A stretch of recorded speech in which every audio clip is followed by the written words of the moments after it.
रणजित निंबाळकर आपल्यासोबत आहे। रणजितजी, म्हाडामध्ये तुमची उमेदवारी जाहीर झाली आणि त्याच्यानंतर एकानंतर एक विरोधाचे सूर यायला लागले, अजूनही समस्या सुटलेली नाही। समस्या ह्या राजकारणातल्या समस्या एका लाईटचं बटन दाबल्यावर लगेच सुटते, तशा राजकारणातल्या समस्या सुटत नसतात। त्या चर्चा आणि ती त्याच्यावर तोडगे काढत असतात।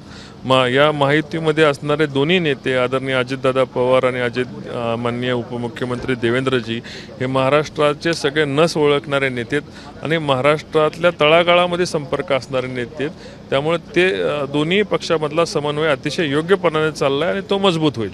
तुम्हाला दोन प्रकारचा दोन पातळ्यांवर विरोध आहे। एक जो आहे तो फलटणमधून जे आहे ते विरोध होत आहे रामराजे निंबाळकर यांचा, आणि दुसरा मोहिते पाटील घराण्यातून होत आहे। धैर्यशील मोहिते पाटील कदाचित राष्ट्रवादी काँग्रेस शरद पवार पक्षासोबत जाणार आहे। मला त्याची फारशी कल्पना नाही आहे कोण कुठं जाणार आहे, आणि जे विरोध आहेत ते मावळलेले दिसतील।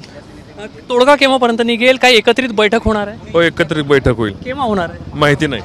तर माळा संदर्भात एक एकत्रित बैठक जी आहे ती घेतली जाणार, आणि ती बैठक स्पष्टरित्या देवेंद्र फडणवीस आणि अजित पवार यांच्या उपस्थितीमध्ये होईल। केव्हा होईल ती बैठक हे अजून निश्चित झालेलं नाही। मात्र राजकारणामध्ये कुठलीही समस्या बटन दाबलं आणि लाईट सुरू झालं अशा चुटकीसरशी सुटत नाही, एक सूचक वक्तव्य जे आहेत ते रणजित निंबाळकर यांनी या ठिकाणी व्यक्त केलेलं आहे। कॅमेरामॅन अतुल रेड्डेसह रजत वसिष्ठ, एबीपी माझा, नागपूर।